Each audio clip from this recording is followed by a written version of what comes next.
नमस्कार मंडळी, मी तुमचा लाडका मित्र भरत विजय चव्हाण आणि मी तुम्हा सर्वांचं माझ्या युट्यूब चॅनलमध्ये स्वागत करत आहे. मंडळी, या व्हिडिओच्या आधी मी एक व्हिडिओ बनवला होता की मराठी सिनेमे, टॉप 10 मराठी सिनेमे आणि त्यांचं बॉक्स ऑफिसचं कलेक्शन 2023 सालचं. तो जर व्हिडिओ तुम्ही बघितला नसेल तर त्याची लिंक मी तुम्हाला खाली डिस्क्रिप्शन बॉक्समध्ये देतोय. आता बघूया बॉलिवूडचं यावर्षी काय परिस्थिती होती. म्हणजे आता जे आकडे तुमच्या समोर आहेत ते आकडे कसे बोलायचे हेच मला कळत नाही, कारण एवढे मोठे आकडे. म्हणजे कोविड नंतर बॉलिवूडला ज्या प्रकारे ट्रोल केलं गेलं होतं, आम्ही बॉलिवूडच्या सिनेमांना अजिबात बॉयकॉट बॉलिवूड असे जे म्हणणारे लोक होते ते अचानक गायब झालेले दिसत आहेत. कारण 2023 साली वर्ल्ड वाईड बॉलिवूडचं कलेक्शन आहे 12,868.11 करोड. टोटल हिंदीचं नेट कलेक्शन आहे 4,559.61 करोड. टोटल हिंदीचं ग्रॉस कलेक्शन आहे 5,966.35 करोड. तर ओव्हरसीजचं कलेक्शन आहे 2,094.6 करोड. ऍक्च्युली यावर्षी बघायला गेलं तर सगळ्यात जास्त प्लस पॉइंट बॉलिवूडला ठरलाय तो म्हणजे शाहरुख खानचा कमबॅक. आता या व्हिडिओमध्ये मी तुम्हाला टॉप 10 पहिल्या दिवसाचं कलेक्शन, फर्स्ट वीकेंडचं collection, top 10 Hindi net collection आणि वर्ल्ड वाईड कलेक्शन असे 4 कंपॅरिझन तुम्हाला दाखवणार आहे. सो पहिलं बघूया की हिंदी नेट कलेक्शन मध्ये टॉप 10 मध्ये कोण आहे. म्हणजे सगळ्यात प्रथम म्हणजे जवान या सिनेमानी वर्ल्ड वाईड कलेक्शन केलेलं आहे 1160 करोडचं. हिंदी नेट कलेक्शन आहे 582.31 करोड. तर ग्रॉस कलेक्शन आहे 760 करोड. ओव्हरसीज या सिनेमाने कमवलेले आहेत 400 कोटी आणि या सिनेमाचं बजेट होतं 300 कोटी रुपये. सो ऑल टाइम ब्लॉकबस्टर मध्ये हा सिनेमा आलेला आहे. सेकंड नंबरवर आहे आपल्या सनी पाजीचा गदर 2. वर्ल्ड वाईड या सिनेमाने कमवलेले आहेत 686 करोड.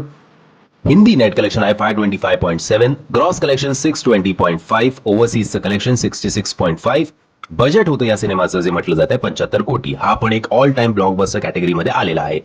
थर्ड नंबरला आहे पठाण. पठाणचं collection world wide 1055 crore. Hindi net collection 524.53, gross collection 657.5, ओव्हरसीजचं कलेक्शन 397.5, बजेट 250 कोटी रुपये. हाच जो डिफरन्स आहे गदरच्या बजेट, पठाण आणि जवानच्या बजेटमुळे, त्यामुळे गदर 2 जो आहे तो नंबर 2 ला आहे. पठाणचं बजेट होतं 250 कोटी रुपये. हा पण एक ऑल टाइम ब्लॉकबस्टर. मग आला ॲनिमल रणबीर कपूरचा. World wide collection 885, Hindi net collection 493.28, gross collection 654.5, ओव्हरसीजचं कलेक्शन 240.5, बजेट 200 कोटी. हा सुद्धा ऑल टाइम ब्लॉकबस्टर. पाचव्या नंबरवर टायगर 3, 464 त्याचं world wide collection. Hindi net collection 276.62, Hindi cross collection 339.5, overseas मध्ये 124.5. तर याचं बजेट होतं 300 कोटी. त्यामुळे याचं वर्डिक्ट अजून तरी काही फायनल झालं नाहीये. जेमतेम हिट असं आपण म्हणू. 6व्या क्रमांकावर आहे द केरला स्टोरी. शॉकिंग ना. केरला स्टोरीचं वर्ल्ड वाईड कलेक्शन 302 कोटी रुपये. Hindi net collection 239.05, gross collection 286.5, overseas 15.5 आणि बजेट फक्त 15 करोड. सो हा सुद्धा एक ऑल टाइम ब्लॉकबस्टर या कॅटेगरीमध्ये. 7व्या क्रमांकावर, आता हे अजून पुढे खूप जाणार आहे. 7व्या क्रमांकावर आहे डंकी. डंकीचं ओव्हरऑल वर्ल्ड वाईड कलेक्शन 332 आतापर्यंत. Hindi net collection 176.22, Hindi cross collection 200 कोटी, ओव्हरसीज 132. बजेट याचं अजून समोर आलेलं नाहीये. बजेट याचं इकडे काहीतरी चुकीचं प्रिंट झालेलं दिसतंय. सो वर्डिक्ट अजून याचं यायचंय. 8व्या क्रमांकावर आहे रॉकी रानी की प्रेम कहानी. World wide collection 357.5, Hindi net collection 153.55, gross collection 182.5, overseas 175, budget 170. So याला वर्डिक्ट जे आहे ते हिटचं मिळालेलं आहे. 9व्या क्रमांकावर आहे OMG2. World wide collection 221.75, Hindi net collection 151.16, Hindi gross collection 178.75, ओव्हरसीजचं कलेक्शन 43 करोड आणि बजेट 70 कोटी. सो हा एक सुपर हिट आहे.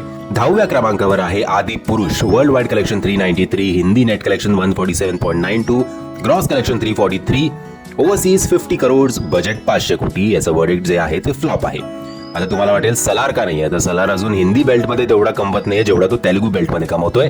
त्यामुळे सलार टॉप 10 कॅटेगरीमध्ये नाहीये. ओपनिंग डे वाईज बघायला गेलं तर नंबर 1ला आहे जवान, मग सेकंडला आहे तो पठाण, थर्डला ॲनिमल, मग टायगर 3, मग गदर 2, मग आदि पुरुष, मग डंकी, मग इकडे तुम्हाला सलार दिसेल, Salaar the cease fire part 1, आणि मग तू झुटी मैं मक्कार आणि किसी का भाई किसी की चांद.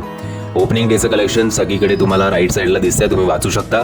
आता बघूया फर्स्ट वीकेंडचं कलेक्शन कोणी बाजी मारली. इकडे सुद्धा पठाण नंबर 1, जवान नंबर 2, एनिमल नंबर 3, गदर 2, मग आदि पुरुष, मग डंकी, मग तू झूठी मैं मक्कार, किसी का भाई किसी की जान, मग सलार, द सीज फायर आणि रॉकी राणी की प्रेम कहाणी. सो ओव्हरऑल हे वर्ष बॉलिवूडसाठी खूप चांगलं गेलं असं म्हणायला काही हरकत नाही. या 10 सिनेमांपैकी तुमचा कुठला आवडता सिनेमा होता कमेंटच्या माध्यमातून कळवा. आणि जर तुम्हाला हा व्हिडिओ आवडला असेल तर प्लीज या व्हिडिओला लाईक, शेअर आणि चॅनलला सबस्क्राईब करायला विसरू नका. जय हिंद, जय महाराष्ट्र.